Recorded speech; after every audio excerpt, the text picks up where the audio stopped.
तो जैसा कि पिछले लेक्चर में हम लोगों ने पढ़ा था कि जो ब्रीदिंग के लिए नेसेसरी प्रेशर ग्रेडियंट है उसको जनरेट करने में दो लोगों का बड़ा हाथ है।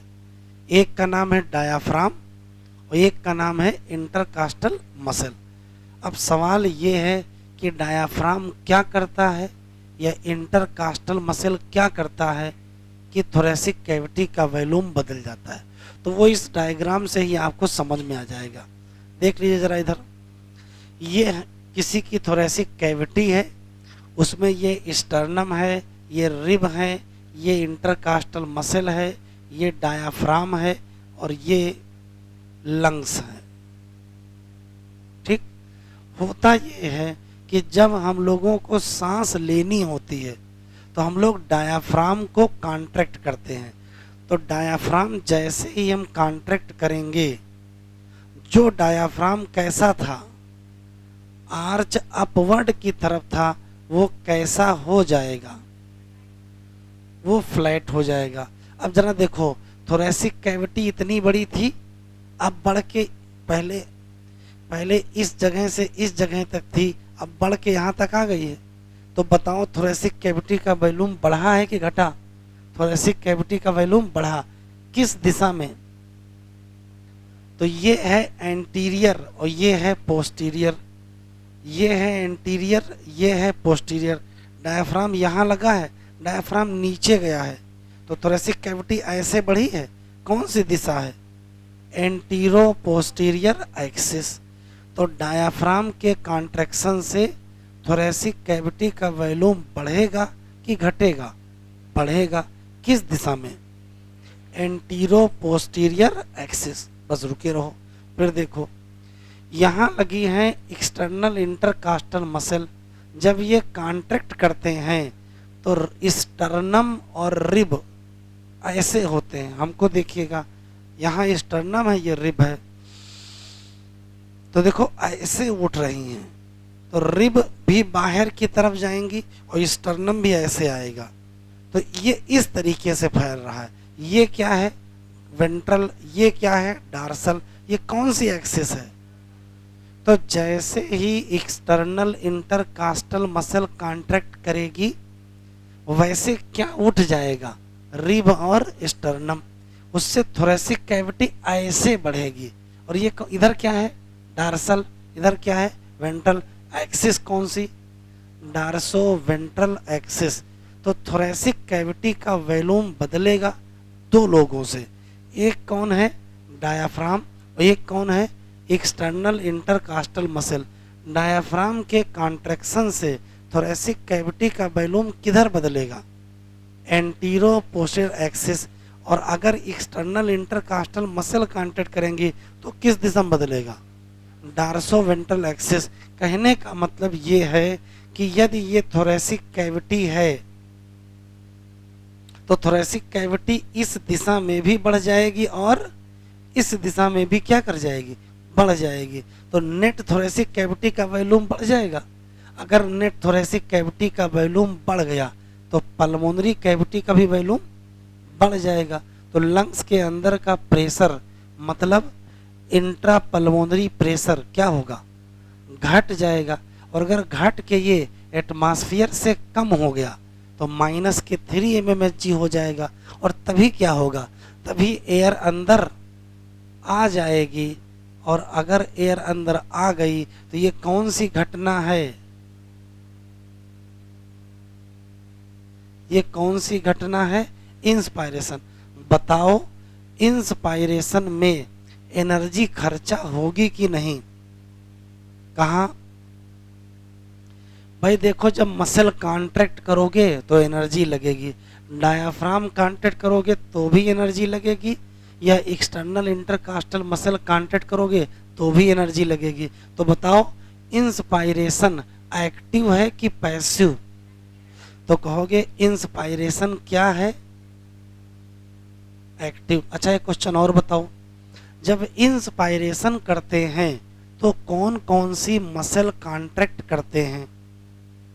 दो मसल, एक डायाफ्राम और एक एक्सटर्नल इंटरकास्टल मसल। बताओ पहले कौन करते हैं? कैसे पता चला? पहले वही पढ़ाए?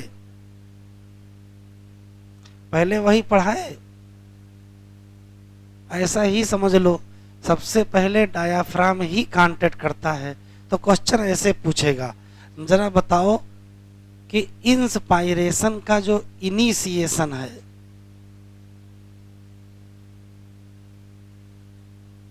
वो कैसे होगा? अभी लिखो नहीं, लिखने का टाइम देंगे। कैसे होगा?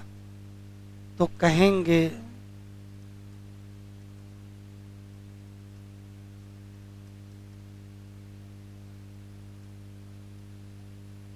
Contraction of diaphragm. अभी लिख लेना, सुन लो।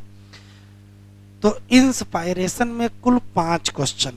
पहला, जब इंस्पायरेशन होना होगा तो डायाफ्राम कॉन्ट्रैक्ट करेगा, डायाफ्राम फ्लैट होगा, थोरेसिक कैविटी ऐसे बढ़ेगी। कौन सी दिशा? Antero posterior axis. External intercostal muscle contract करेंगे, रिब्स और स्टर्नम लिफ्ट अप हो जाएंगे, थोरेसिक कैविटी ऐसे बढ़ेगी। कौन सी दिशा? Dorso ventral axis. ओवरऑल तो बढ़ेगी ना।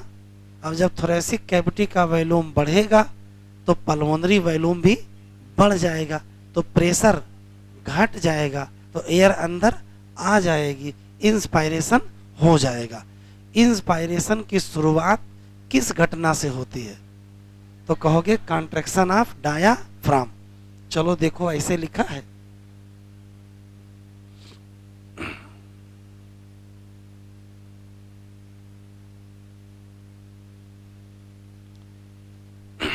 देखिए ध्यान से बेटा, ब्रीदिंग में पहली घटना कौन सी है? इंस्पायरेशन।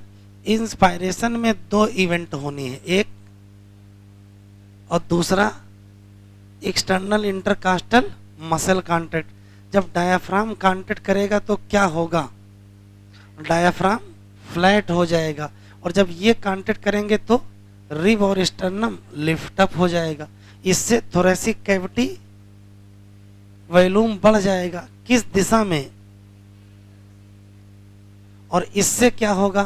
थोरेसिक कैविटी वॉल्यूम बढ़ जाएगा किस दिशा में? डार्सो वेंट्रल एक्सिस। नेट क्या होगा? नेट ओवरऑल क्या कर जाएगी? इंक्रीज करेगा थोरेसिक वॉल्यूम। तो फिर क्या बढ़ जाएगा? Pulmonary volume. और जब पल्मोनरी वॉल्यूम बढ़ेगा तो क्या होगा? घट जाएगा। क्या घट जाएगा? इंट्रा पल्मोनरी प्रेशर कितना हो जाएगा? लेस देन एटमॉस्फेरिक प्रेशर कितना हो जाएगा? -3 mmHg। तो एटमॉस्फेरिक एयर कहाँ आ जाएगी? लंग्स में। क्या कहोगे? कैसा है? कोई दिक्कत? सारे क्वेश्चन। चलो वापस फिर से देखते हैं। अब एक्सपायरेशन करना है हमको। देखिए, हम सांस ले रहे हैं, इस दौरान क्या क्या हुआ? डायाफ्राम नीचे चला गया, रिब्स एंड स्टर्नम उठ गया। अब हम सांस छोड़ रहे हैं, तो सांस छोड़ने में कुछ नहीं करते हैं। जितनी चीजें कॉन्ट्रैक्ट की जाती हैं उन सब चीजों को केवल रिलैक्स करो। क्या क्या कॉन्ट्रैक्ट किया था? डायाफ्राम, उसको रिलैक्स करो। तो डायाफ्राम पहले ऐसा था, कॉन्ट्रैक्ट करके नीचे गया होगा, जब रिलैक्स करोगे तो फिर से ऊपर आ जाएगा। रिब एंड स्टर्नम ऐसे उठा था, रिलैक्स करोगे फिर ऐसे हो जाएगा। तो बताओ थोरेसिक कैविटी का वॉल्यूम बढ़ेगा कि घटेगा? घटेगा। अगर थोरेसिक कैविटी का वॉल्यूम घटा तो पल्मोनरी वॉल्यूम भी घट जाएगा, तो प्रेशर, तो एयर बाहर निकल जाएगी। क्या होगा? एक्सपायरेशन। एक्टिव है कि पैसिव? क्योंकि कुछ किया तो है ही नहीं। तो एक्सपायरेशन में कुछ नहीं करते हैं, जो जो काम इंस्पायरेशन में किए थे बस उसको रिलैक्स करना है। तो सबसे पहले क्या रिलैक्स कर दो? डायाफ्राम। फिर क्या रिलैक्स कर दो? Intercostal muscle. तो सब चीज अपनी नॉर्मल जगह पर आ जाएगी। डायाफ्राम फिर से वैसे हो जाएगा, इंटरकास्टल मसल के रिलैक्सेशन से रिब और स्टर्नम फिर से वहां पहुंच जाएंगे, थोरेसिक कैविटी का वॉल्यूम घट जाएगा, और तो पल्मोनरी वॉल्यूम घट जाएगा, तो प्रेशर बढ़ जाएगा, एयर बाहर निकल जाएगी। देखो, सबसे पहले डायाफ्राम क्या हो गया, रिलैक्स। तो कैसा हो जाएगा, ये फिर से कहाँ पहुंच जाएगा, वहीं पहुंच जाएगा जहां था, फिर से रिटर्न टू नॉर्मल हो जाएगा। एक्सटर्नल इंटरकास्टल मसल भी क्या कर गए, रिलैक्स।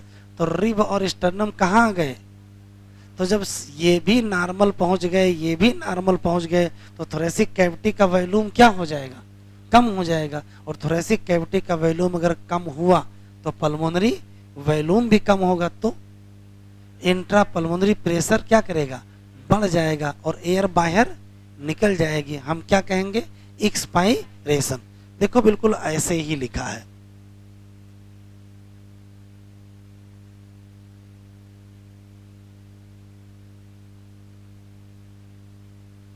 देखो ऐसे ही लिखा है। एक्सपायरेशन में क्या करेंगे, पहले रिलैक्सेशन करेंगे किसका, रिलैक्सेशन करेंगे किसका, एक्सटर्नल इंटरकास्टल।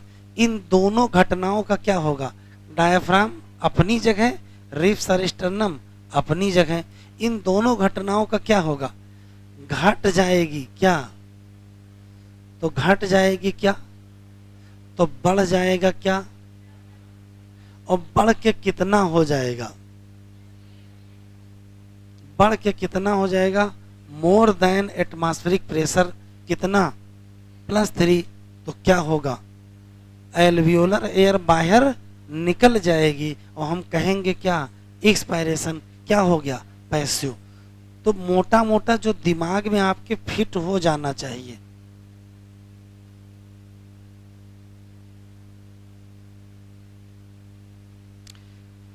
हम फिर से पूरी कहानी सुनाए दे रहे हैं।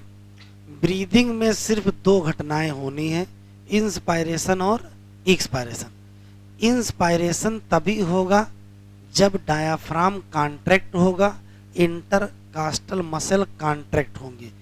डायाफ्राम के कॉन्ट्रैक्शन से डायाफ्राम फ्लैट होगा, थोरेसिक कैविटी का वॉल्यूम बढ़ जाएगा, किस दिशा में, एंटीरो पोस्टीरियर।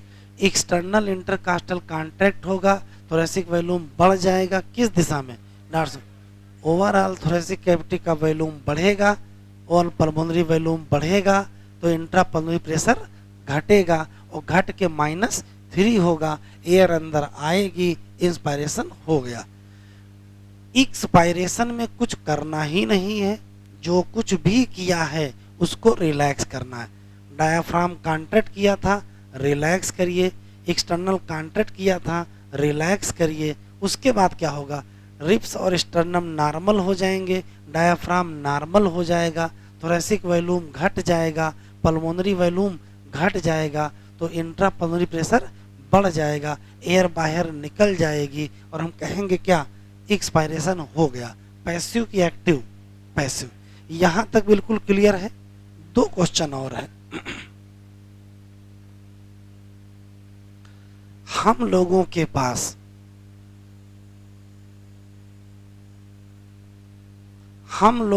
पास एक योग्यता है। क्या योग्यता है, देखो जरा। अभी हम सांस ले रहे हैं लेकिन हमारी चेस्ट वाल ज्यादा हिल नहीं रही है, और अब चेस्ट वाल ज्यादा हिल रही है, क्यों, अब हम लंबी सांस ले रहे हैं। तो हम लोग इंस्पायरेशन और एक्सपायरेशन की जो स्ट्रेंथ है, हम चाहें तो लंबी सांस ले सकते हैं और चाहें तो लंबी सांस निकाल सकते हैं। मतलब हमारे पास योग्यता है कि हम चेंज कर सकते हैं।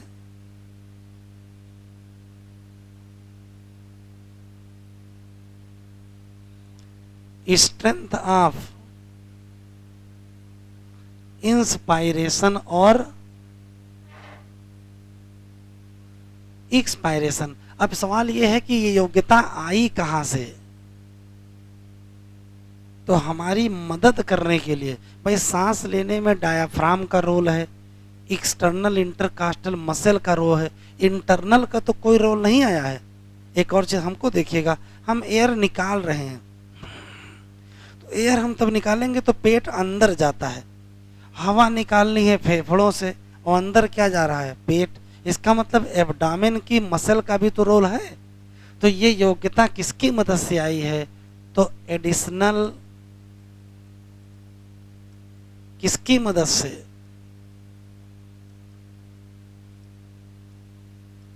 Abdominal muscle. अब देखो कैसे क्या हो रहा है।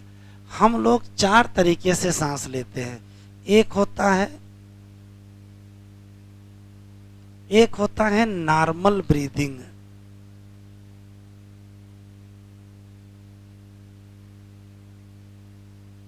नॉर्मल ब्रीदिंग में नॉर्मल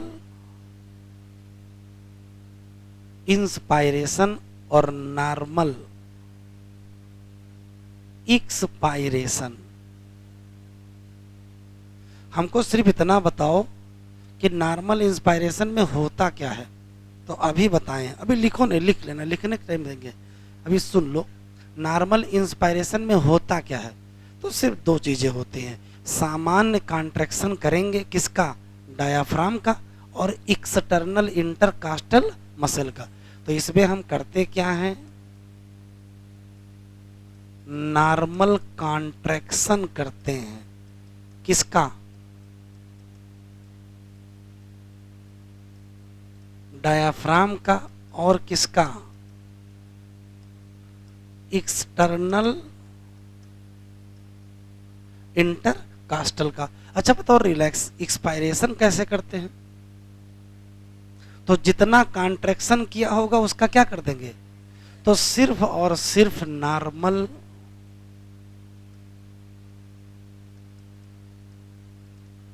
रिलैक्सेशन करेंगे किसका, डायाफ्राम का, और किसका, एक्सटर्नल इंटरकास्टल का। इसमें कोई दिक्कत तो नहीं है। जो अभी तक पढ़े थे वो नॉर्मल ही पढ़े थे। अब ये ही होता है कि स्पेशल एक होती है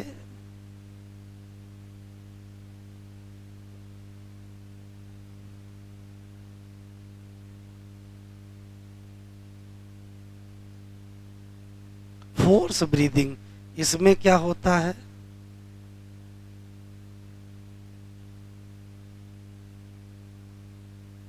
फोर्स्ड इंस्पायरेशन होता है और फोर्स्ड एक्सपायरेशन होता है। जरा हमको देखिए आराम से। अभी हम सांस ले रहे हैं,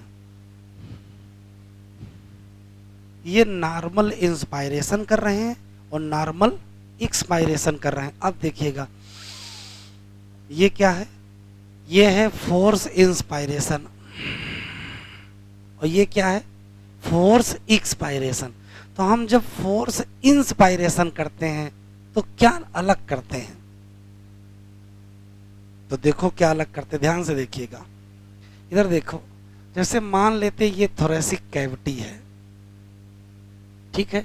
जब हम नॉर्मल इंस्पायरेशन करते हैं तो डायाफ्राम देखो, इसको यहां तक लाते हैं, बस इसको फ्लैट कर देते हैं, और रिब एंड स्टर्नम थोड़ा सा क्या करते हैं, हल्का सा उठाते हैं। लेकिन जैसे ही हम क्या करते हैं, फोर्स इंस्पायरेशन करते हैं, हम डायाफ्राम को इधर की तरफ घुमा देते हैं। इतना ज़्यादा कांटेक्ट करते हैं कि डायाफ्राम नीचे की तरफ घूम जाता है। तो पहले थोरेसिक कैविटी इतनी बड़ी थी, फिर इतनी बड़ी, फिर इतनी बड़ी, तो थोरेसिक कैविटी काफ़ी बड़ी हो जाएगी ना। जब थोरेसिक कैविटी बड़ी हो जाएगी तो हवा भी तो अंदर आएगी, तो डायाफ्राम का कॉन्ट्रैक्शन और ज़्यादा कर देते हैं। और देखो रिब एंड स्टर्नम भी तो उठ रहा है, इसका मतलब है कि एक्सटर्नल का भी कॉन्ट्रैक्शन क्या कर देते हैं, ज़्यादा कर देते हैं। तो अगर हम फोर्स इंस्पायरेशन कर रहे हैं तो मोर कॉन्ट्रैक्शन करेंगे किसका, डायाफ्राम का, और किसका, एक्सटर्नल इंटरकास्टल। सामान्य इंस्पायरेशन और फोर्स इंस्पायरेशन में इतने अंतर है।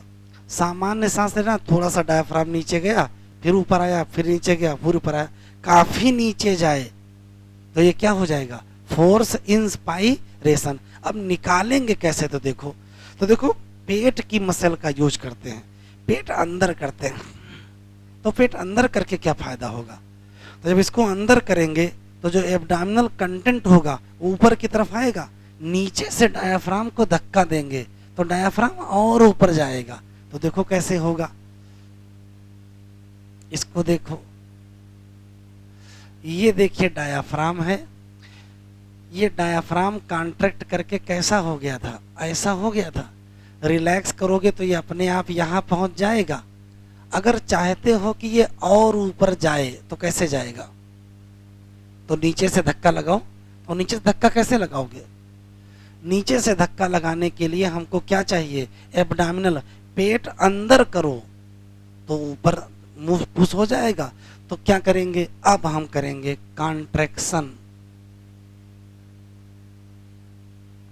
एब्डोमिनल मसल का,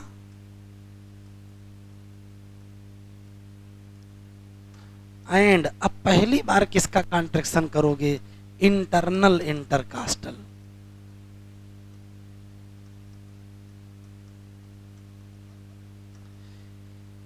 इसमें और इसमें अंतर है, देखो क्या अंतर है। जब नॉर्मल इंस्पायरेशन करेंगे तो नॉर्मल कॉन्ट्रैक्शन, नॉर्मल एक्सपायरेशन करेंगे नॉर्मल रिलैक्सेशन, खत्म, बात खत्म। असली खेल ये है, फोर्स इंस्पायरेशन में मोर कॉन्ट्रैक्शन करोगे किसका और किसका, और जब फोर्स एक्सपायरेशन करना है तब नई चीजें आएंगी, क्या, एब्डोमिनल मसल और कौन सी, इंटरनल इंटरकास्टल। एक क्वेश्चन और, इधर देखिए, अभी डायाफ्राम ऐसे बना है, हमने नॉर्मल सांस लिया डायाफ्राम ऐसा हो गया, हमने फोर्स लिया तो थोड़ा ऐसा हो गया। कभी ऐसा सुना है कि इतनी लंबी सांस लिए कि डायाफ्राम यहाँ तक पहुँचा, फिर डायाफ्राम यहाँ तक पहुँचा, पैरों में पहुँच गया, ऐसा तो होने वाला नहीं है। कितना नीचे जाएगा डायाफ्राम, कितना नीचे जाएगा, तो ये बहुत नीचे नहीं जाएगा।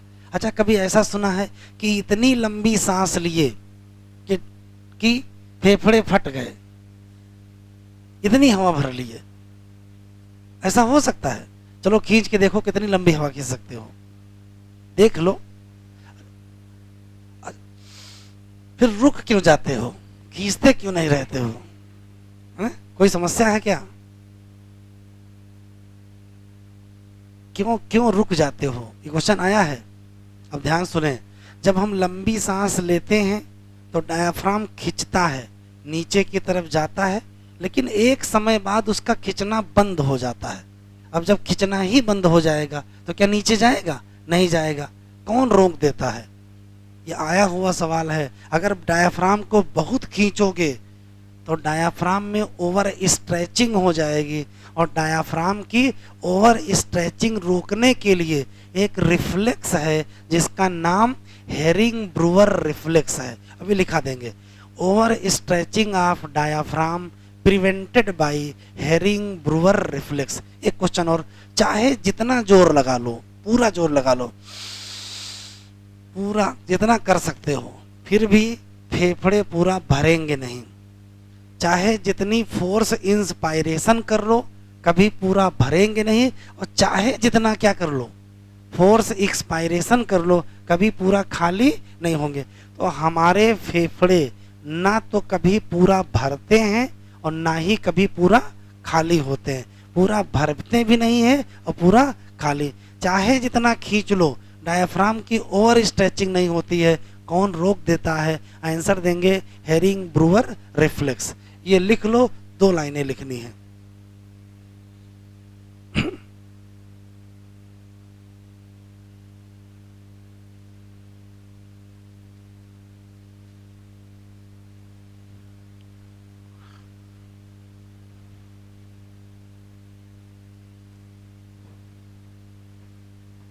हम लोगों के पास ये योग्यता है कि हम अपनी स्ट्रेंथ ऑफ इंस्पायरेशन या एक्सपायरेशन को चेंज कर सकते हैं। किसकी मदद से, एब्डोमिनल मसल की मदद से। कब एब्डोमिनल मसल का यूज करोगे, तो एब्डोमिनल मसल का यूज किसमें केवल करते हैं, फोर्स एक्सपायरेशन में।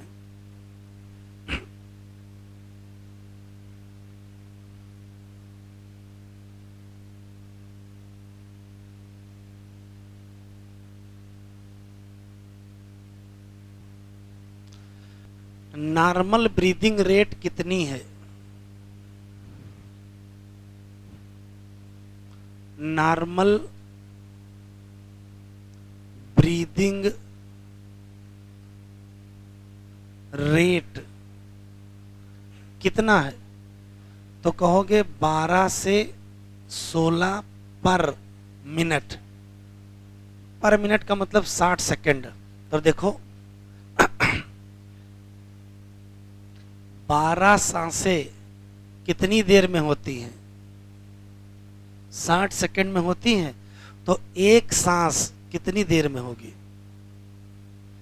तो 60/12 मतलब 5 सेकंड। तो ये क्वेश्चन है, एक ब्रीद कितनी देर में कंप्लीट होती है, तो आंसर देंगे क्या, 5 सेकंड। लेकिन एक सांस में तो 2 घटनाएं होती हैं, इंस्पायरेशन भी और एक्सपायरेशन भी। बताओ कितनी देर में इंस्पायरेशन और कितनी देर में एक्सपायरेशन, क्योंकि टोटल टाइम कितना है, 5 सेकंड है। इसी 5 ही में दोनों काम होने हैं। तो देखो क्या होता है, 2 सेकंड और 3 सेकंड। इसमें बराबर बराबर 2.5 क्यों नहीं लग रहा है, तो देखो सांस लेने में हम कॉन्ट्रैक्शन करते हैं तो वो जल्दी हो जाता है, रिलैक्सेशन में आपका कोई कंट्रोल तो है नहीं, वो धीरे धीरे रिलैक्स होता है। इसी नाते सांस लेने में समय कम लगता है और छोड़ने में समय ज्यादा लगता है। लिखो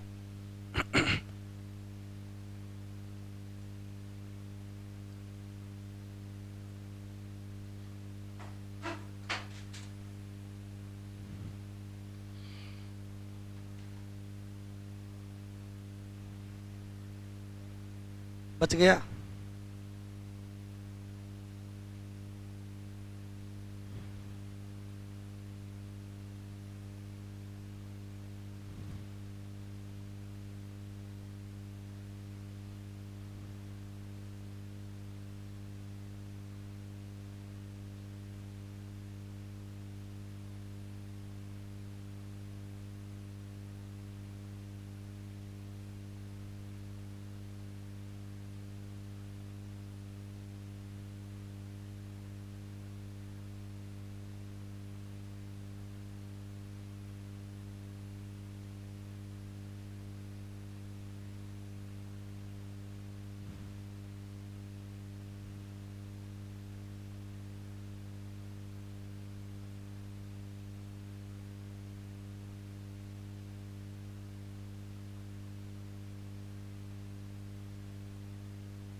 लिख लिया, नोट्स खोलिए, ब्रीदिंग में जितना लिखा है कुल पढ़ डालिए।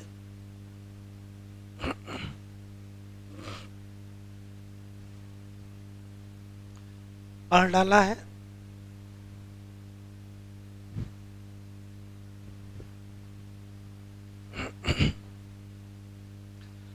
एक पॉइंट और है, देख लीजिए जरा। इधर देखिए, ये मान लेते हैं कि हम लोगों का लंग्स है, तो ब्रीदिंग में एयर आएगी, एयर जाएगी।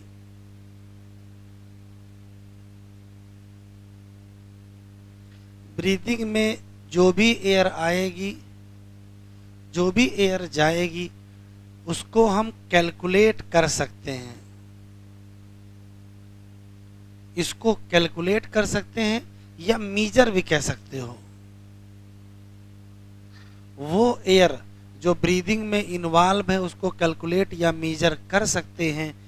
किस मशीन से, तो आंसर देंगे क्या,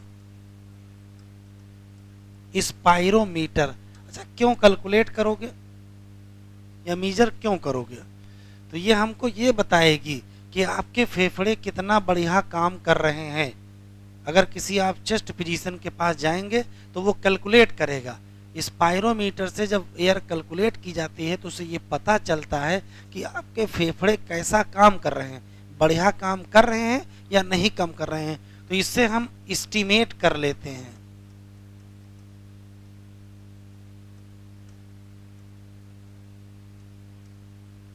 किसको, पल्मोनरी फंक्शन को। और ये इंपॉर्टेंट है क्लिनिकल डायग्नोसिस के लिए, किसी बीमारी को पता करने में इसका भी बड़ा इंपॉर्टेंट। यदि फेफड़े से जुड़ी कोई बीमारी है तो पल्मोनरी फंक्शन क्या हो जाएगा, कम हो जाएगा। तो डॉक्टर स्पायरोमीटर की मदद से पल्मोनरी फंक्शन को एस्टिमेट करने के लिए वॉल्यूम कैलकुलेट करेगा। अगर स्टैंडर्ड वॉल्यूम आप आ रही होगी इसका मतलब आपके फेफड़े सही काम कर रहे हैं, और अगर नहीं है तो उतना अच्छा काम नहीं कर रहे हैं। तो ये किसके लिए ज़रूरी है, क्लिनिकल डायग्नोसिस के लिए। एनसीईआरटी खोलो।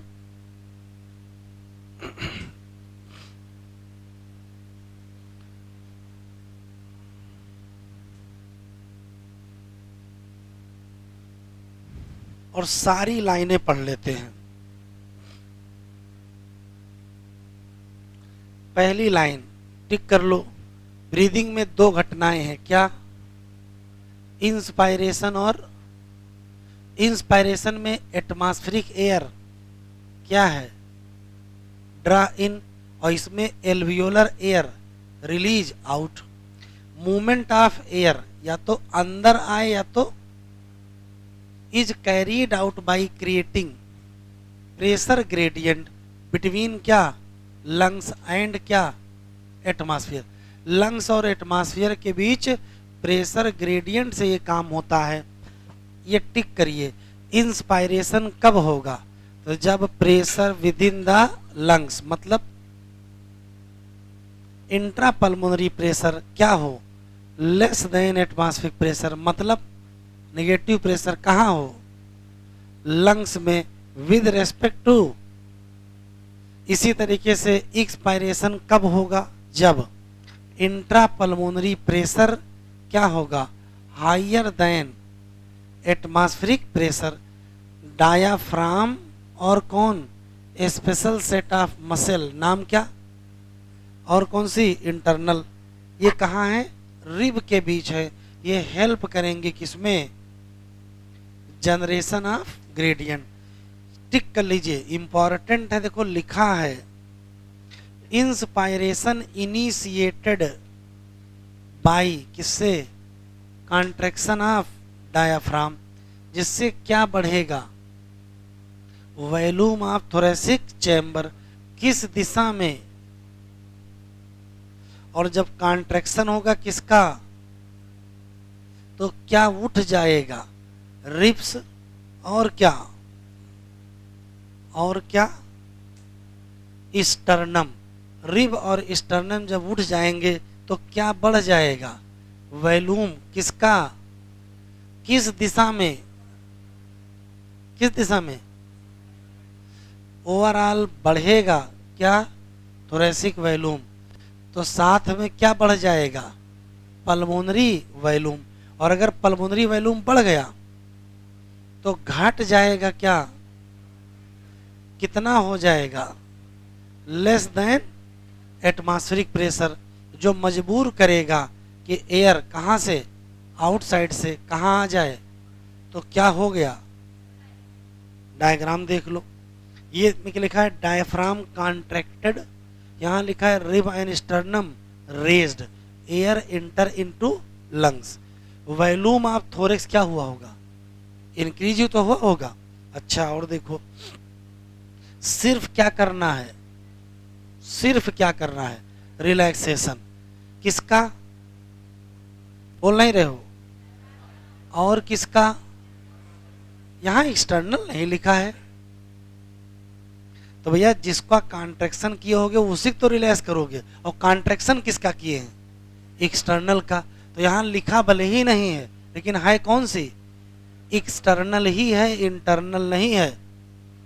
तो जिससे क्या होगा, रिटर्न डायाफ्राम एंड क्या, टू देयर क्या, नॉर्मल पोजीशन। फिर घट जाएगी थोरेसिक वॉल्यूम, तो घट जाएगी क्या, pulmonary volume. This leads to an increase in intra pulmonary pressure, क्या हो जाएगा, एबव द एटमॉस्फेरिक प्रेशर, जिससे एक्सपल्सन हो जाएगा किसका, कहां से, क्या कहोगे,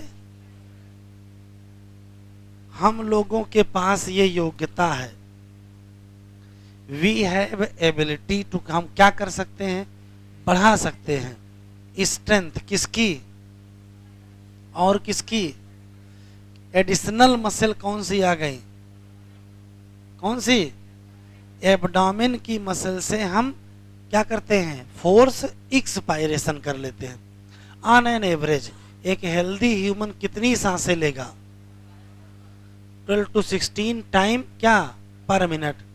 वो वॉल्यूम ऑफ एयर जो इन्वॉल्व है किसमें, उसको हम क्या कर सकते हैं, एस्टिमेट या कैलकुलेट कर सकते हैं, किस मशीन से, फायदा क्या, तो help in clinical assessment of pulmonary function आपके कैसे हैं, ये कौन बताएगा, स्पायरोमीटर। तो यदि आपको बहुत दिन से खांसी आ रही होगी या फेफड़े की कोई दिक्कत आपकी होगी, डॉक्टर के यहाँ जाएंगे तो वो आपसे क्या करवाएगा, एक इंस्ट्रूमेंट देगा और कहेगा पूरी ताकत से इसमें हवा फूंको और लंबी सांस लो, फिर पूरी ताकत से फूंको, तो उससे वो टेस्ट कर लेगा कि कौन सी वॉल्यूम आ रही है और कौन सी वॉल्यूम जा रही है, या कैसा पल्मोनरी फंक्शन है। तो कितनी वॉल्यूम होती है, कितनी कैपेसिटी होती है, हेडिंग बहुत इंपॉर्टेंट है, कुछ ना कुछ एग्जाम में ये दे के जाती है, रेस्पिरेटरी वॉल्यूम और रेस्पिरेटरी कैपेसिटी या पल्मोनरी कैपेसिटी। तो पहले हम लोग पढ़ेंगे वॉल्यूम और फिर पढ़ेंगे क्या, कैपेसिटी।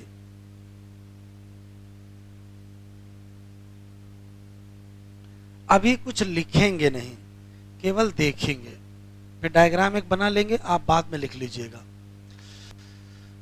जैसे मान लेते हैं कि ये लंग्स है,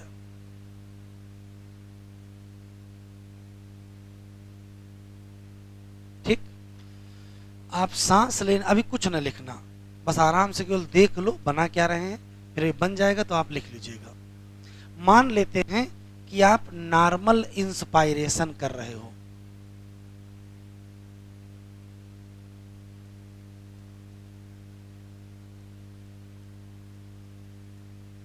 या नॉर्मल एक्सपायरेशन कर रहे हो।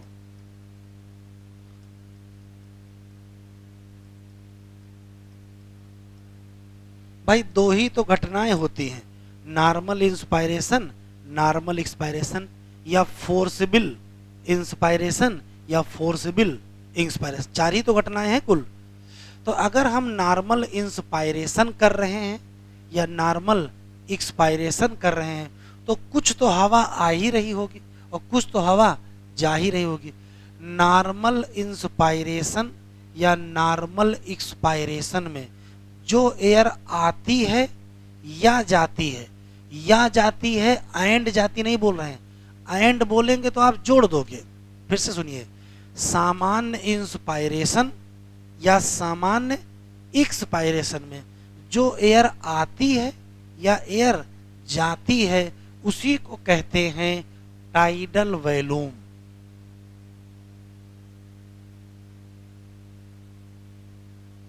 क्या कहते हैं, टाइडल वॉल्यूम।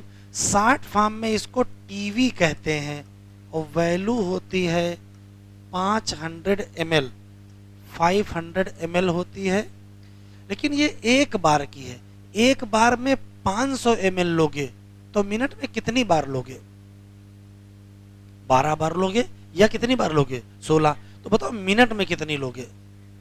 तो अगर 12 बार लोगे तो 12 को 500 से गुणा कर दो, और अगर 16 बार लोगे तो 16 को 500 से गुणा कर दो, कितना आएगा।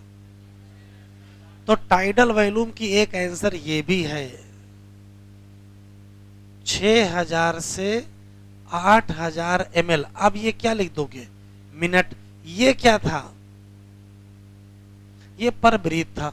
यही हाल इधर भी होगा, नॉर्मल इंस्पायरेशन या नॉर्मल एक्सपायरेशन में जो हवा आए या हवा जाए उसी को क्या कहोगे, टाइडल वॉल्यूम कितनी होगी, 500 ml पर ब्रीथ या 6000 से 8000 ml पर मिनट। कोई दिक्कत यहां तक। फिर देखो, फिर हम लोग करेंगे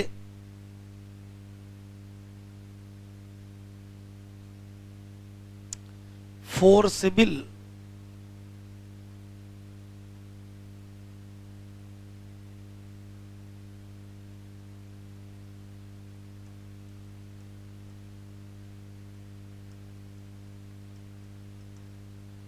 और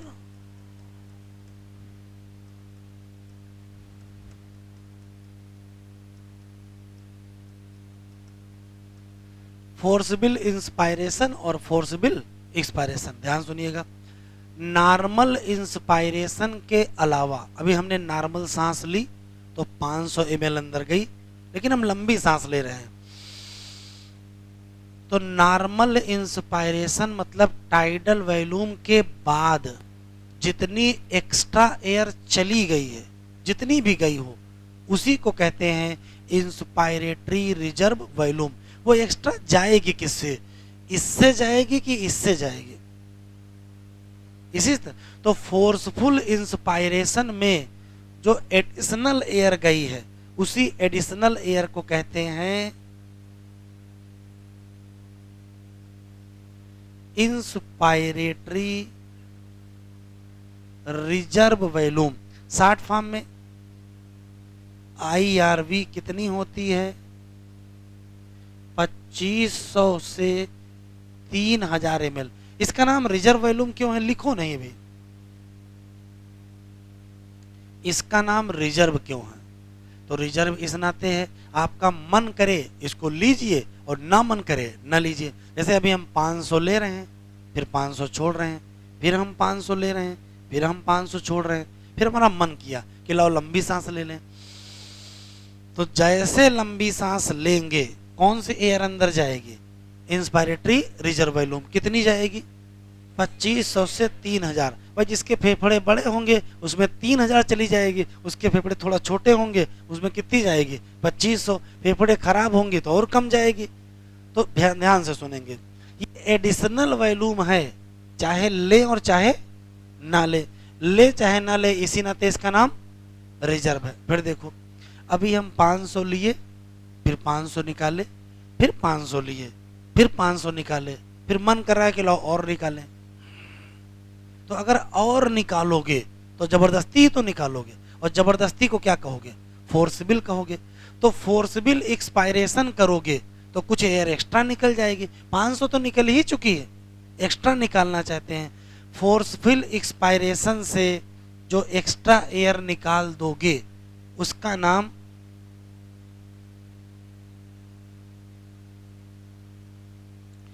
expiratory reserve volume. Short form में कितनी होती है? 1000 से 1100 ml। ये तो टाइडल वॉल्यूम है ना बेटा, कितनी है? 500। फिर देखिए, सामान्य सांस लिया, अंदर क्या आई? Tidal volume. सामान्य सांस छोड़ा, क्या निकली? Tidal volume. लंबी सांस लिया, क्या आई? तो टाइडल वॉल्यूम के बाद आएगी, टाइडल वॉल्यूम के बाद आएगी कौन सी? IRV। और लंबी सांस निकाला तो पहले क्या निकलेगी? टाइडल वॉल्यूम, उसके बाद क्या निकल जाएगी? ERV। अब देखिएगा, पूरी ताकत लगा के आप एयर निकाल दीजिए, तो चाहे जितनी ताकत लगा के आप एयर निकाल दीजिए, फिर भी कुछ ना कुछ हवा अंदर रह जाएगी। तो जो एयर अंदर रह जाती है,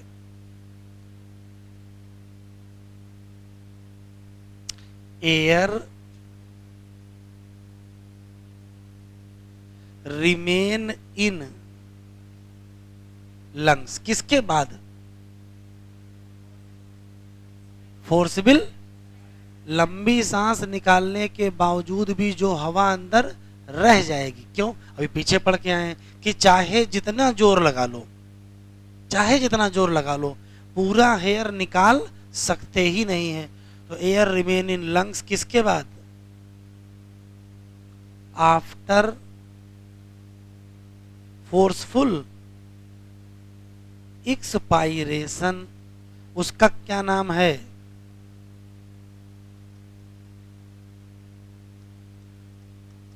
रेजिडुअल वॉल्यूम। और शॉर्ट फॉर्म में क्या कहते हैं? RV। कितनी होती है? तो होती है 1100 से 1200 ml। इस रेजिडुअल एयर का कारण बताओगे? कल बताए थे, लंग्स कोलैप्स, निचोड़ पाते ही नहीं हो। अब जब लंग्स निचोड़ नहीं पाओगे तो कुछ ना कुछ हवा रह जाएगी। और लंग्स क्यों नहीं निचोड़ पाते हो? क्योंकि लंग्स की सरफेस को खींचे रखा है किसने? Negative intra plural pressure. तो इसका कारण क्या है? Negative intra plural pressure. अभी लिखो ना, एक बार सुन लो। सामान्य सांस लें या सामान्य सांस छोड़ें, जो हवा आए या हवा जाए, या है एंड नहीं है। एंड बोलेंगे जुड़ जाएंगे। 500 लोगे, 500 निकालोगे, जोड़ के 1000 कर दोगे। 1000 नहीं करना है। 500 लेंगे वो भी टाइडल, 500 छोड़ेंगे वो भी टाइडल। 500 लेने के बाद जो एडिशनल हवा अंदर आ सकती है किसके द्वारा? फोर्सफुल इंस्पायरेशन से, उसका नाम IRV वैल्यू 2500 से 3000। नॉर्मल एक्सपायरेशन के बाद जो एक्स्ट्रा एयर निकल सकती है वो फोर्सफुल एक्सपायरेशन से निकलेगी, नाम ERV वैल्यू 1000 से 1100 ml। चाहे जितना फोर्सफुल एक्सपायरेशन कर लो, लंग्स कभी खाली नहीं होंगे, कुछ ना कुछ हवा रह जाएगी, नाम रेजिडुअल वैल्यूम कितनी? 1100 से 1200 ml। इस रेजिडुअल एयर का कारण क्या है? Negative intra plural pressure. अब लिखो,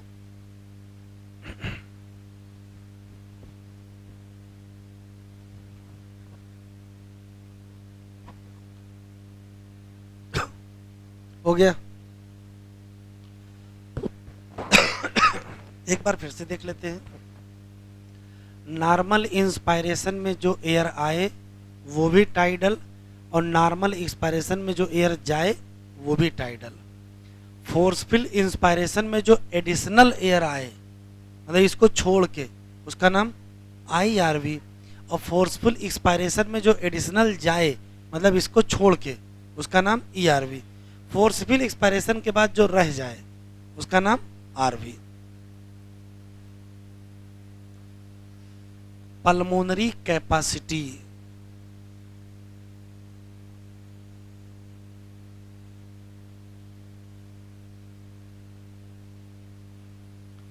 सबसे पहली कैपेसिटी है इंस्पायरेटरी कैपेसिटी।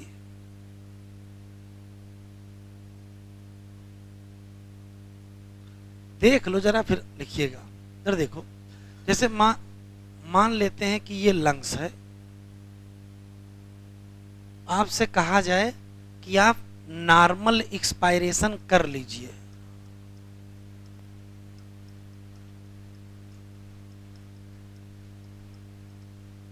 हिंदी में हम लिखे दे रहे हैं पहले।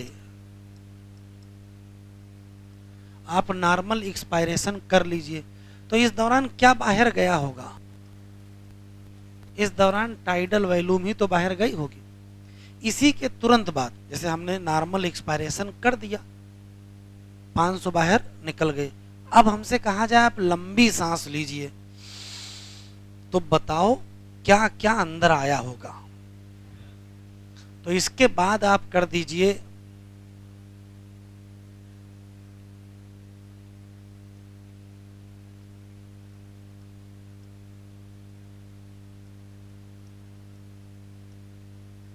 Forceful inspiration.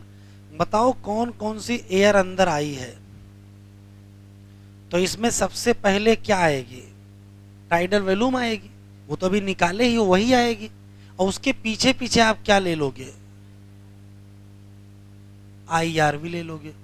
इसी को जोड़ दीजिए, इसी को जोड़ दीजिए, तो TV प्लस IRV ये बनता है IC। IC का मतलब, तो इंस्पायरेटरी कैपेसिटी क्या है? तो कहोगे टोटल एयर,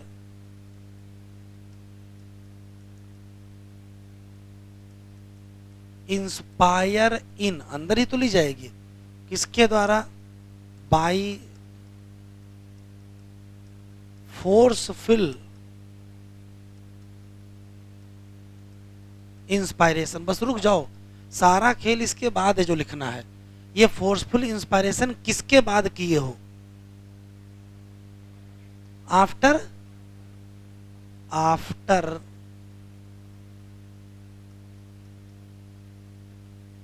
नॉर्मल एक्सपायरेशन।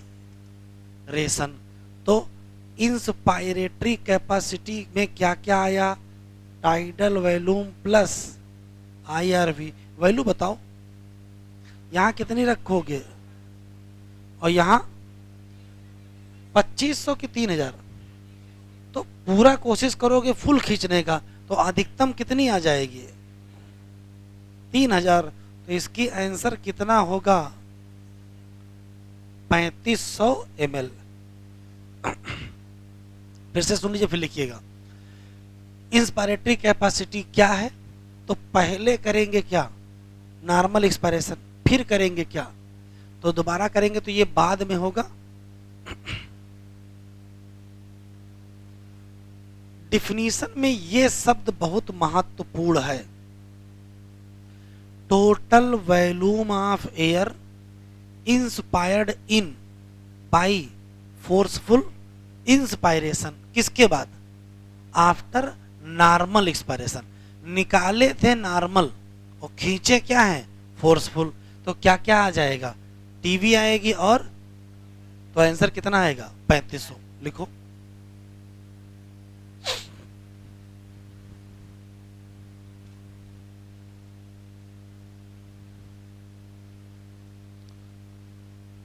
दूसरी है एक्सपायरेटरी। सबने लिख लिया था?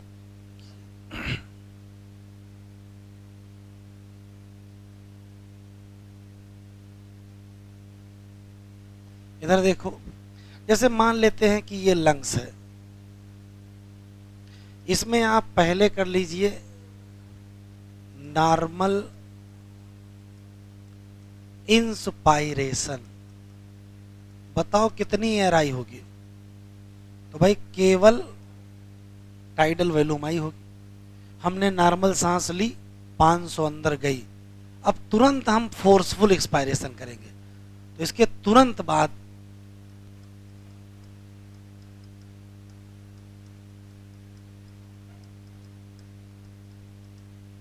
फोर्सफुल एक्सपायरेशन करेंगे। बताओ कौन कौन सी एयर बाहर निकलेगी? तो भाई पहले जो खींचा है वो बाहर निकलेगी। कौन सी खींचा था?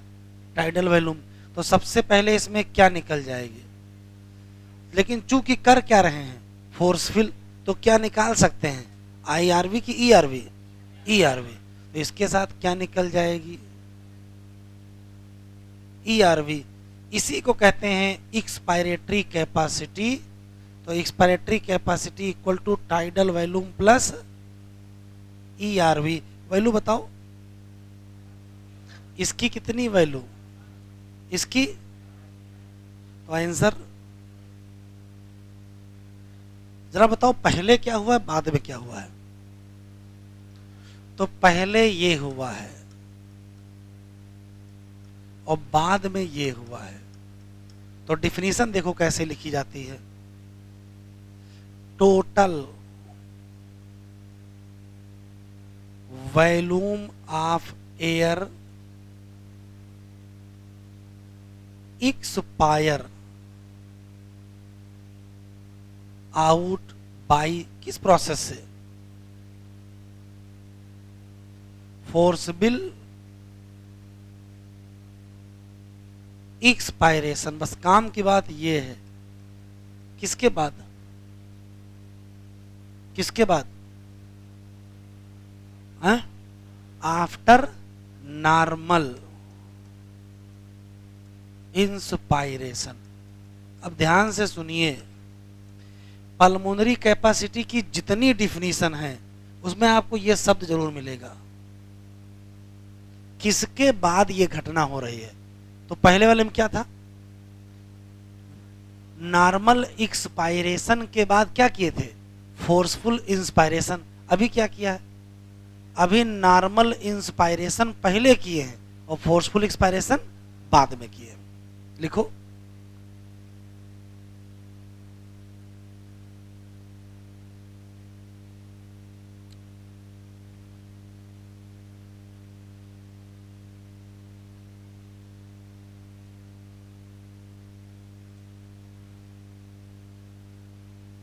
कोई दिक्कत?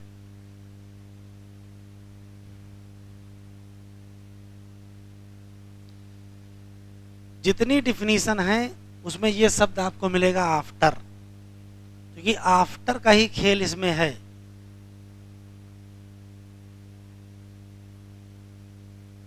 लिख लो बेटा, लिख डालो।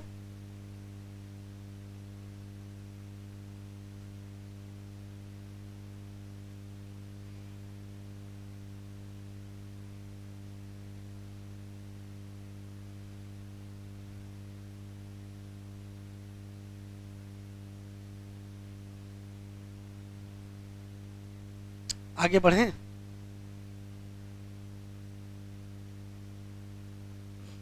बढ़े बेटा,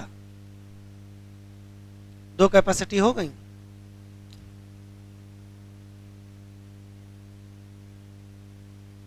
चलो तीसरी देखो।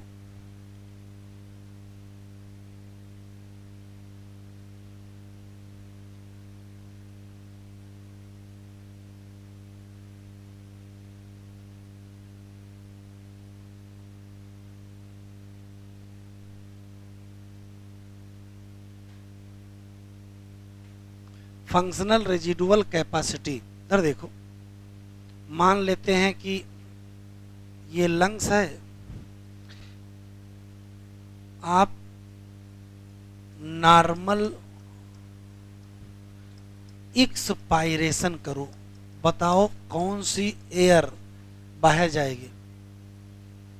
केवल क्या बाहर जाएगी? Tidal volume. ईआरवी बाहर गई है कि नहीं? ईआरवी बाहर निकली होगी कि नहीं? ईआरवी का मतलब एक्सपायरेटरी रिजर्व वैल्यूम, बाहर गई है कि नहीं? नहीं गई तो होगी कहां? लंग्स के अंदर है। तो बताओ लंग्स के अंदर है क्या अभी अभी? तो देखो, एक तो आरवी मौजूद है अंदर, जो कभी निकाल नहीं सकते हो, और एक और मौजूद है, क्या? ईआरवी।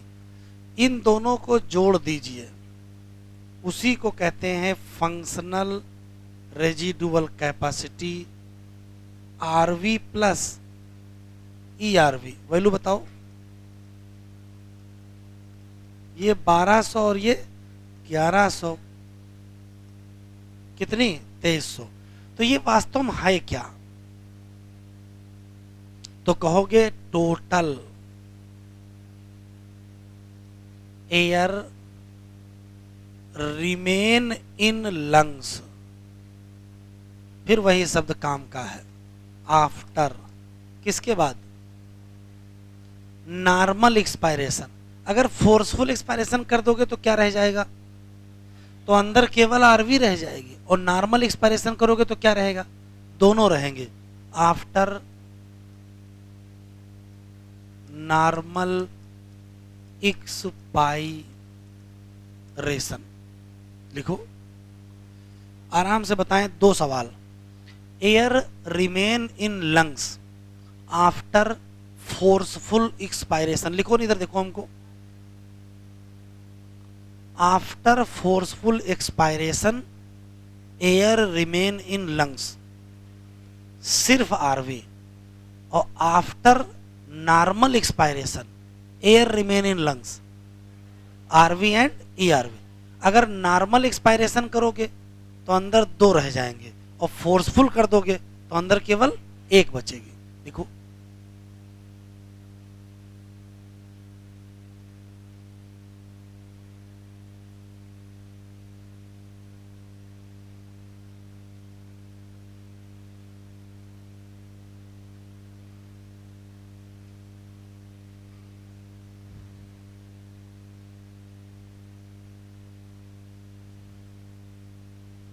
चौथी ही असली कैपेसिटी है, कौन सी? Vital capacity. उसकी दो डिफिनीशन है।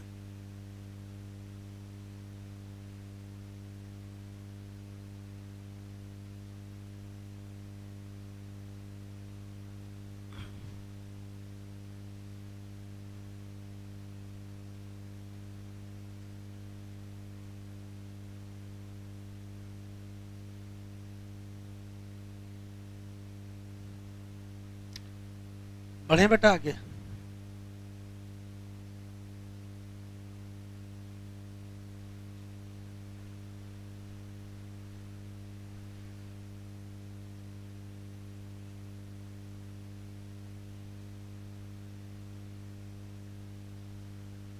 बढ़े। सबसे इंपॉर्टेंट यही है,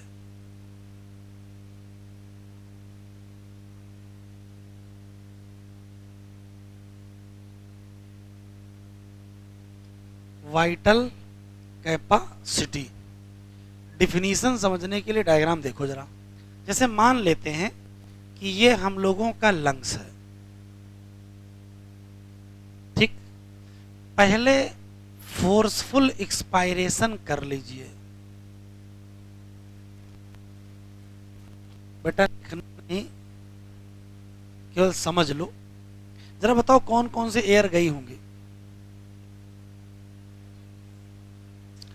तो टीवी चली गई होगी और ईआरवी, कोई दिक्कत तो नहीं है।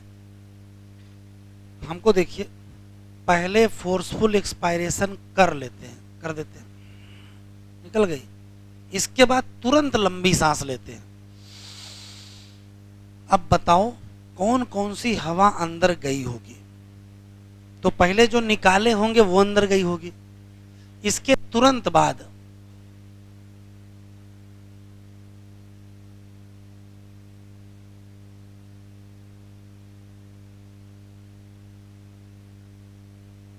फोर्सफुल इंस्पायरेशन किए होंगे। तो बताओ क्या क्या अंदर आया होगा। तो भाई जो पहले निकाले क्या, टीवी, वो अंदर आई। और क्या अंदर आई, ये भी तो निकाले थे, ये भी अंदर आई होगी। और कौन अंदर आई, क्योंकि फोर्सफुल कर रहे हैं तो क्या चली आई होगी, IRV। अभी लिखो नहीं, लिखने का टाइम देंगे। अच्छा दूसरा डायग्राम देखो।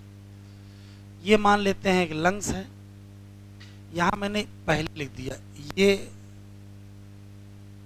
पहले और ये क्या है, बाद। अब की बार पहले ये कर लेते हैं।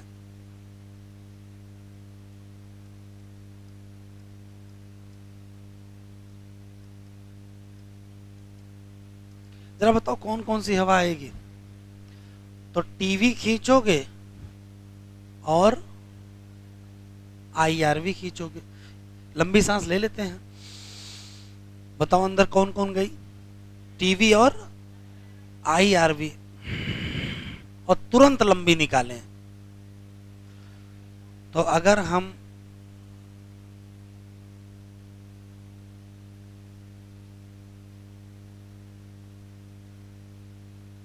तो बताओ कौन कौन निकलेगी। तो भाई जो पहले खींचा है वो निकालेंगे। कौन से खींचा था, टीवी। और कौन से खींचा था, IRV। लेकिन कर क्या रहे हो, फोर्सफुल, तो क्या निकल जाएगी। अब ध्यान से सुनिएगा, इन सब को जोड़ो तो बनता है वाइटल कैपेसिटी, और इन सब को जोड़ो तो फिर बनता है क्या, वाइटल कैपेसिटी। तो वाइटल कैपेसिटी की हो गई दो डिफिनीशन। पहली डिफिनीशन सुनो, total air inspire by forceful inspiration after, किसके बाद, हिंदी में फोर्सफुल एक्सपायरेशन के बाद फोर्सफुल इंस्पायरेशन में जो टोटल एयर अंदर आए उसका नाम वाइटल कैपेसिटी। इसको पलट देते हैं, पहले क्या कर लें, फोर्सफुल इंस्पायरेशन कर लें, बाद में क्या करें, फोर्सफुल इंस्पायरेशन करें, तो भी वही आएगा।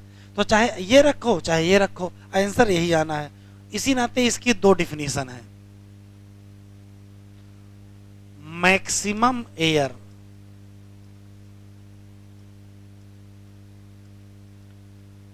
इंस्पायर बाई, किसके द्वारा, फोर्सफुल इंस्पायरेशन। बस काम की चीज ये है। किसके बाद, किसके बाद, भाई फोर्सफुल इंस्पायरेशन कर रहे हैं तो किसके बाद कर रहे होंगे, after forceful expiration.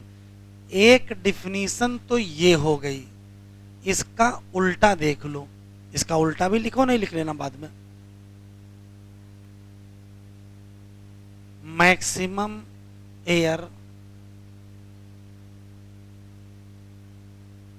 Expire by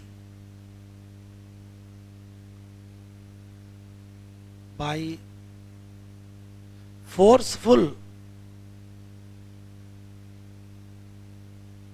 expiration. बस आफ्टर बता दो, किसके बाद? आफ्टर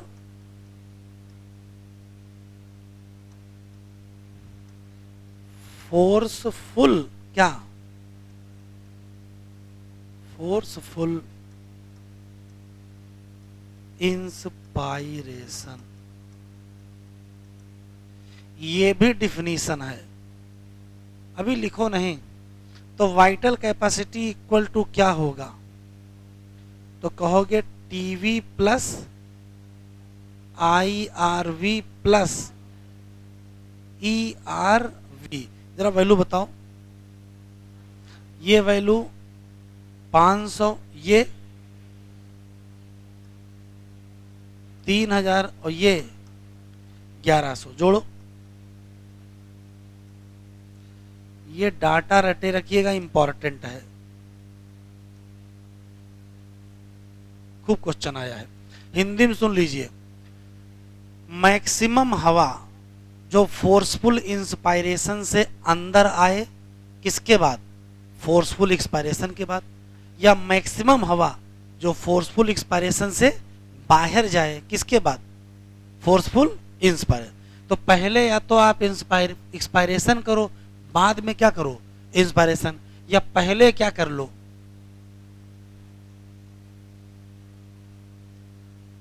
पहले ये कर लो और बाद में ये कर लो, लेकिन आंसर क्या है? सेम आएगा। कौन कौन सी वैल्यू जुड़ी? TV plus I R V plus E R V. लिखो। तो किस कैपेसिटी की दो डिफिनीशन है? वाइटल कैपेसिटी,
हो गया।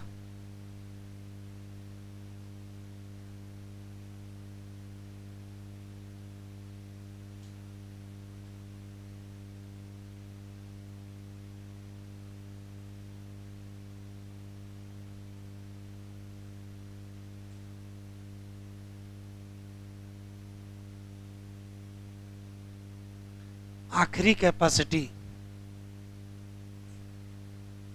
Total lungs capacity.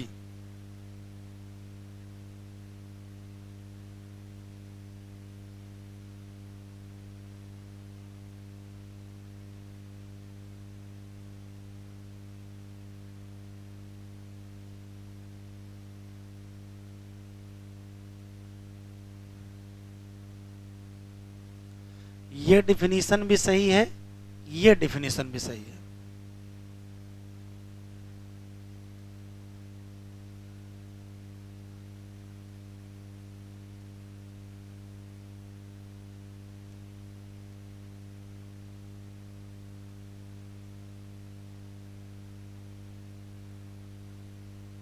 पढ़ें?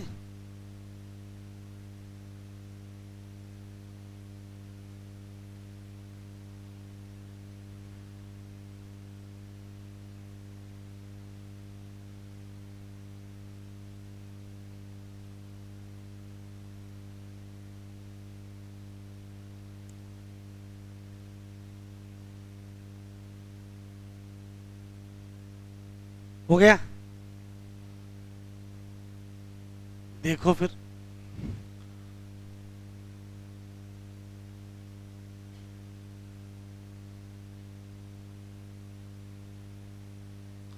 टोटल लंग कैपेसिटी, इधर देखो, मान लेते हैं कि ये हम लोगों का लंग्स है। जरा बताओ इस लंग्स के अंदर कौन कौन सी एयर हैं? तो इसके अंदर दो एयर होंगी, एक आरवी जो परमानेंट रहती है, कभी नहीं निकलती है, और एक इसके अंदर है ईआरवी जो कभी कभार आप बाहर निकालते हो और कभी नहीं निकालते हो। ठीक, अब ध्यान से देखिएगा, आपसे कहा जाए कि फोर्सफुल इंस्पायरेशन कर लीजिए,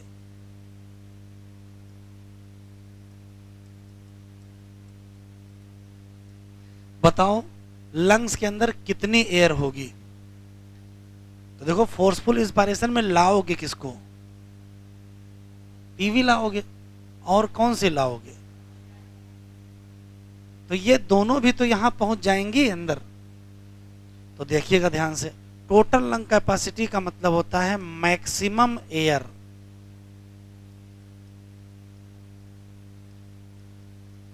हेल्ड इन लंग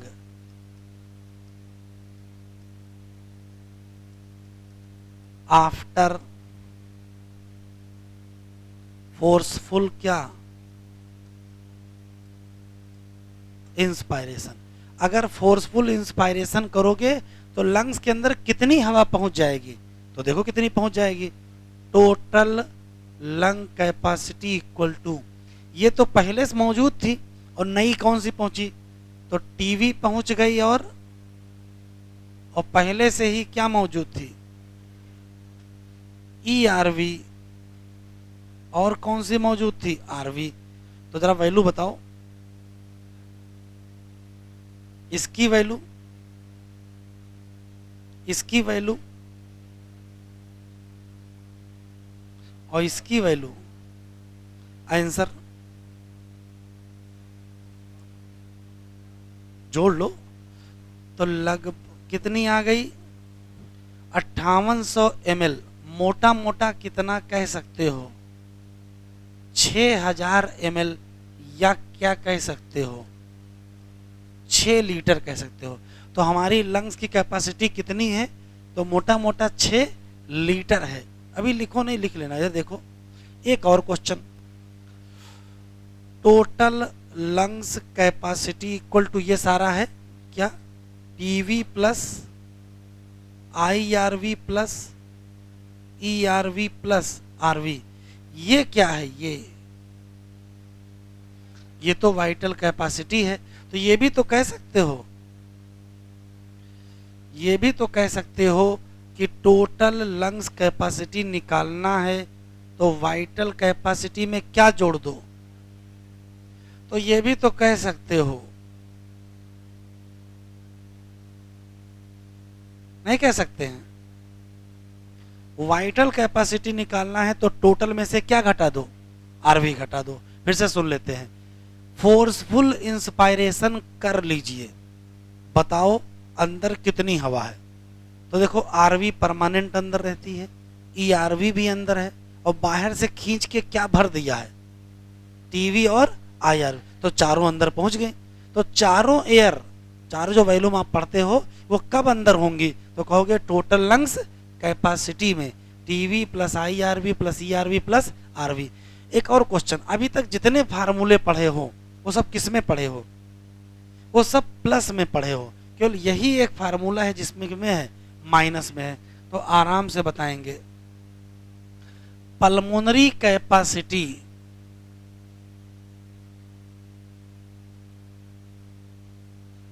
कैसे ऑब्टेन करते हो? तो कहोगे आइडिंग करते हैं, आइडिंग अप किसको? Pulmonary volume. पल्मोनरी वॉल्यूम जोड़ करके हमको क्या मिलती है? कैपेसिटी। बस एक है जो माइनस में मिल रही है, कौन सी? वाइटल कैपेसिटी निकालना है तो क्या करिए, टोटल में से क्या घटा दीजिए? आरवी घटा दीजिए। एक क्वेश्चन और बता दीजिए फिर लिखिएगा। अच्छा लिख लीजिए फिर पूछते हैं, पहले लिख लीजिए।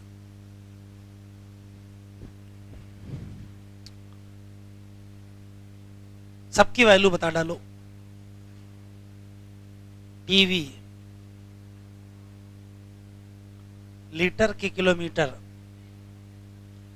IRV 2500 से ERV क्या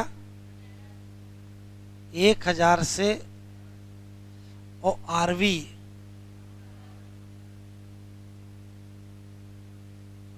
अच्छा IC 3500। सबकी वैल्यू रटे रखिएगा। EC FRC और वाइटल कैपेसिटी और टोटल लंग्स कैपेसिटी कितनी?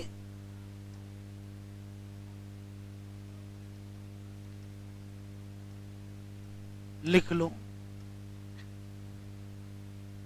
इकट्ठा।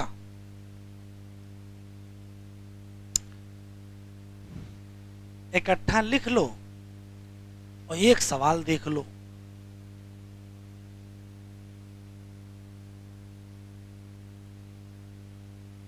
बाकी आज ही इसके सवाल लगा डालिएगा। पेज नंबर 16 और क्वेश्चन नंबर 43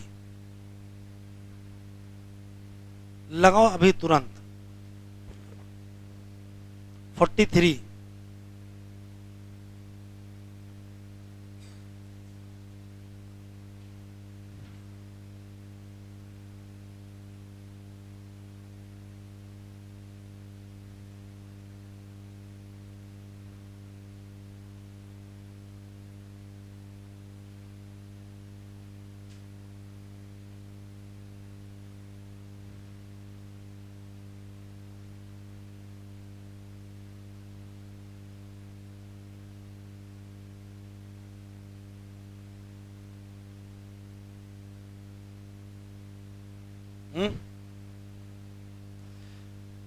4 ऑप्शन दिए हैं। अच्छा लिख लो फिर पेज नंबर। बेटा बताओ पेज नंबर कितना है?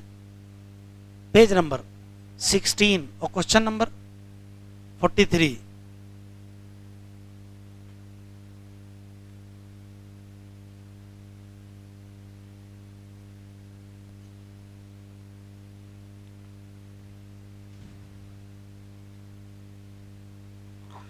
इस टाइप से भी एग्जाम में सवाल आ सकता है कि वैल्यूज दिया नहीं है और आर्डर आपसे पूछ लिया है, तो आप आर्डर नहीं बता पाओगे। आर्डर बता पाओगे? नहीं बता पाओगे। पल्मोनरी वॉल्यूम कैपेसिटी के सारे क्वेश्चन आज कर डालिएगा, आज ही। जरा बताओ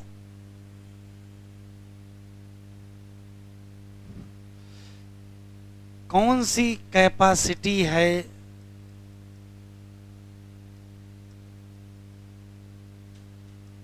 विदाउट आरवी, बिना आरवी के? तो बिना आरवी के 3 हैं। एक है आईसी, एक है ईसी और एक है वीसी। फिर से दूसरा सवाल,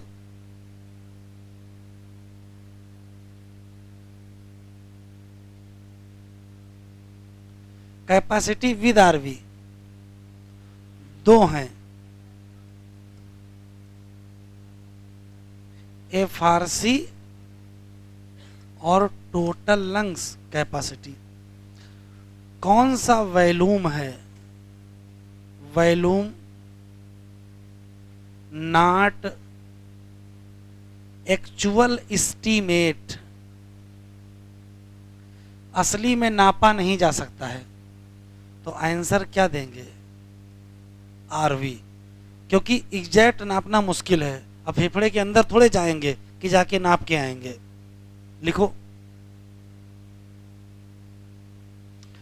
तो कौन कौन सी कैपेसिटी है जिनकी असली वैल्यू हमको नहीं पता है? तो जिसमें जिसमें आरवी होगा वो असली वैल्यू हमको नहीं पता है, और जिसमें जिसमें आरवी नहीं होगा वो असली वैल्यू पता है।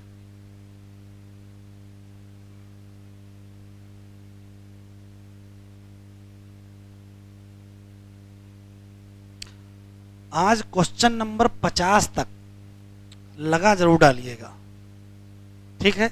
अच्छे सवाल इसमें दिए हैं।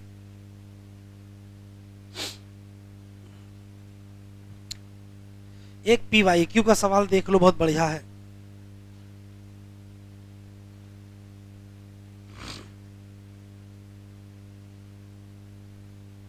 पहले आया था काफी, page number 30, question number 2 second.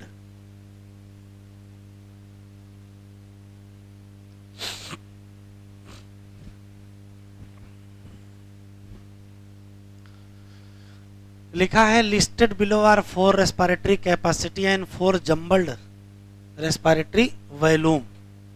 ये नाम लिख दिया है, इनके सामने वैल्यू लिख दिया है, ठीक है? कह रहा which one of the following the correct matching of the two capacity and volume. तो करो मैचिंग। तो करना कैसे है? तो पहला ऑप्शन है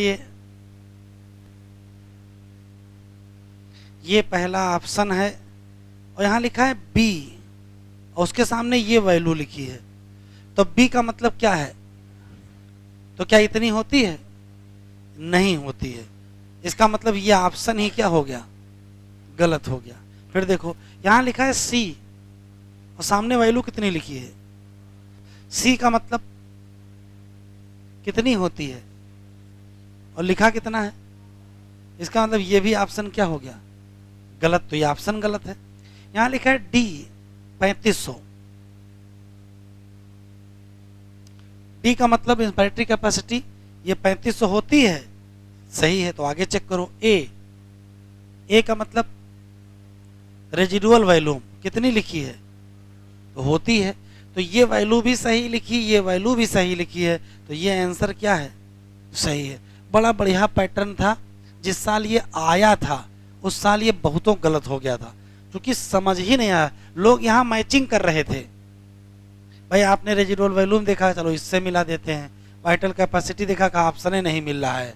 अच्छा चलो हो सकता गलती हो गई। IRV कितनी होती है? 3500। इंस्पिरेटरी कैपेसिटी IRV नहीं मिल रहा है, वो 2500 से मिलाए दे रहे हैं, इसको इससे मिलाए दे रहे हैं। 1500 कोई वैल्यू नहीं होती है, ठीक है? तो कुछ लोग कहे कि क्वेश्चन ही गलत आया है, छोड़ के चले आए। ये समझना था कि जो यहाँ ये लिखा है ये क्या है।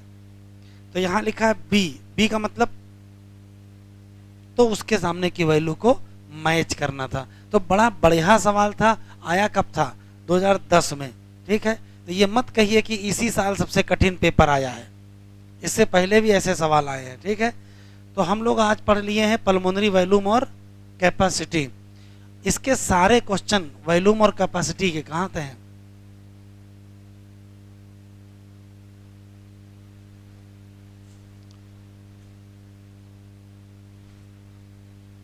यहां तक सवाल जरूर लगा डालिएगा।